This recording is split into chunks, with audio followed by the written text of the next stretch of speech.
un événement de tristesse. Qu'est-ce que nous devons faire avant son retour? Nous devons être joyeux. Jésus est la source de joie. Et pour toutes les personnes que l'ont reçu, quelles que soient les situations, quelles que soient les réalités, il faut que nous soyons joyeux. Que notre joie soit toujours manifeste.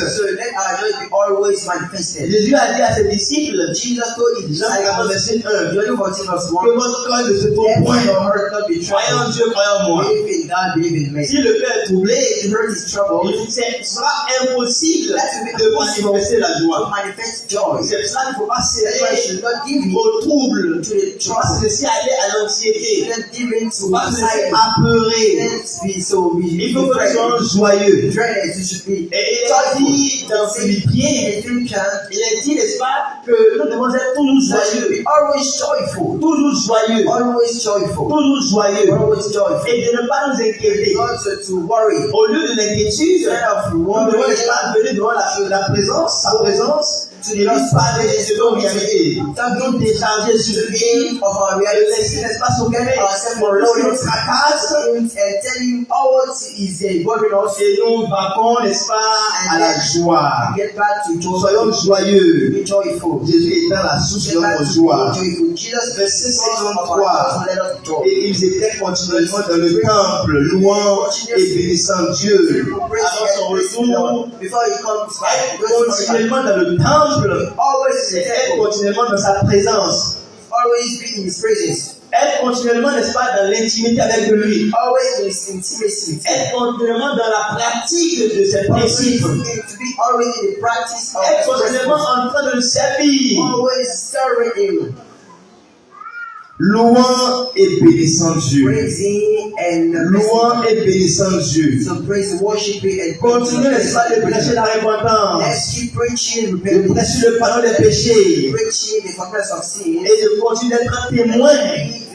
D'ailleurs, le Saint-Esprit, quand il va descendre, voilà, c'est ça pour rendre capable ceux qui l'auront reçu. Les disciples l'ont reçu d'être témoins de Jésus-Christ. Donc, en attendant son retour, nous devons être continuellement actifs. Continuons d'être actifs. Continuons de le servir. Continuons de lui être utile. Continuons de l'adorer. Continuons de rester dans la pratique de ses principes. Continuons de prêcher. Continuons, n'est-ce pas, de parler de lui.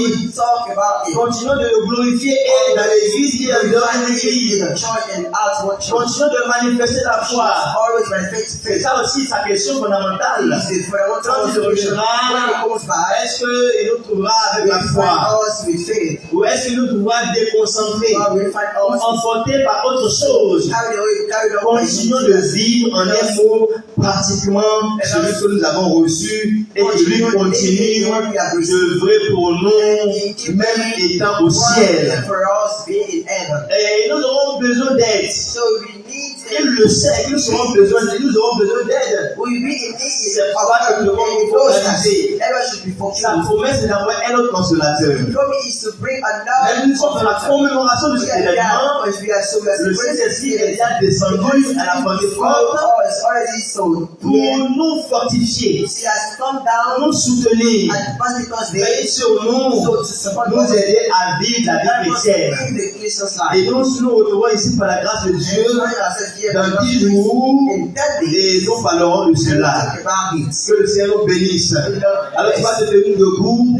Avant que nous terminions, nous sommes venus pour commémorer l'ascension, pour célébrer ce que le Christ a fait sur la terre, célébrer ce que le Christ a fait sur la terre. Nous rappeler que oui, il est monté au ciel.